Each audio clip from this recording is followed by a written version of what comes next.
since it's October, I was thinking about Halloween, thinking about the different skulls that I already had it printed from some other projects that didn't work out or that were just extra.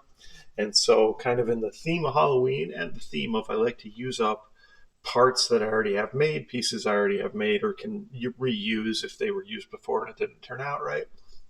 So, kind of making a skull themed or Punisher themed M4a1 variant of sorts here.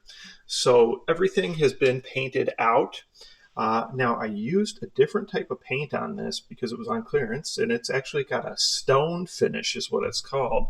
So you can see here, there's a little fleck on there. It's kind of got a finish, like it's supposed to look like stone. It's really just texture.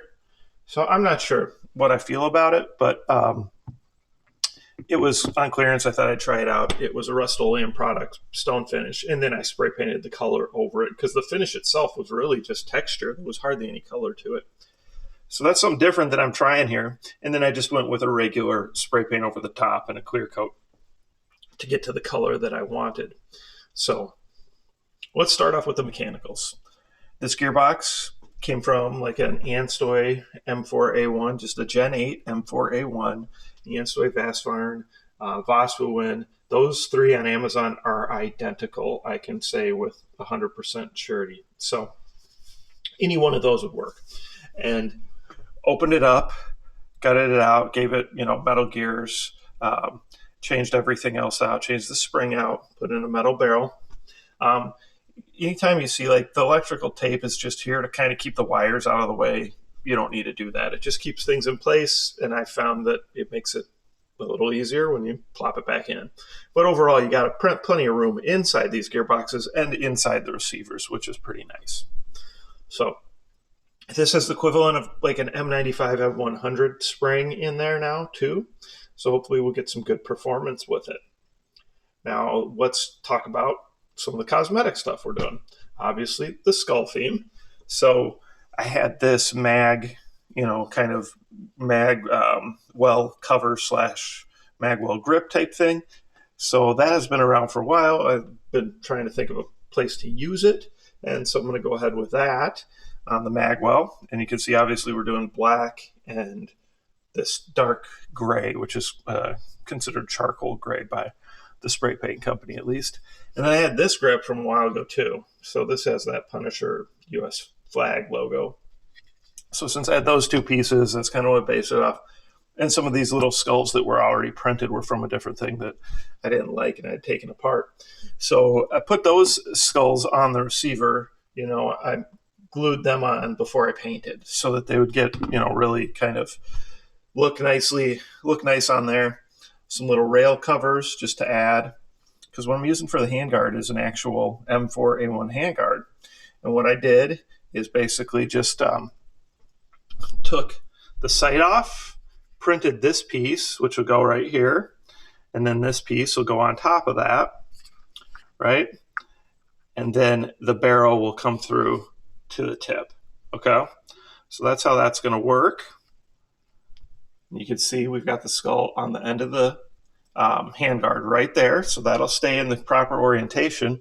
Now, one thing I've noticed when I've made like skull handguard or small skull suppressors, silencers, flash hiders, that they obviously, to get them to line up, doesn't always work out. So I made this one in two pieces. So really this piece is going to screw on here. And once you get that screwed on tight, then you're going to take this piece, drop that on, and then I'm just going to put two like little grub screws, one at the top and one at the bottom where I have those holes. So that white part will be completely, you won't be able to see it. So that'll be the front, which I think looks pretty cool. It's basically just a bigger version of what's behind it, but that kind of repetition I think looks kind of cool too. So that's what we'll do for the handguard. Just painted out the standard rails that it came with. I may reinforce these on how they connect to the handguard because just sometimes they're a little flimsy. This handguard's actually from, this one in particular is actually from an Emerbu M4a1. Their handguards seem to have more secure rails than the Anstoy Voswin version. So anyway, and then of course these little rail covers can just slip on the side. And again, it was just to bring in some more skulls since we're going crazy with the skulls. Little riser to go on top of the receiver, right? So just something I custom made and put the skulls on each end. All right. For the mag well, or mag release, excuse me. A little fleck is going to bother me. There we go. For the mag release, got that little skull button that's going to stick out a little bit too. So definitely going hard with the skulls on this. And lastly, for the stock. All right, so here's going to be the stock, kind of a modified version of a standard stock, just a little shortened. And so that's kind of what I had to do to be able to make it receive a buffer tube. Had these skulls already made. So basically heated them up so that they formed to the actual curvature. I mean, this was already a domed, type skull, but then heated it up so that it formed really nice to the actual curve of the stock. And that way, then glued them on and then painted over them. So hopefully there's no issues with anything going on there. And there shouldn't be. So that's the build plan for the upgraded M4a1 skull version. Hopefully it's going to turn out really nice. And of course, I'll show it to you. If you got any comments or questions, post them below. Like, subscribe, share my channel with your friends, and participate in those monthly giveaways. Thanks.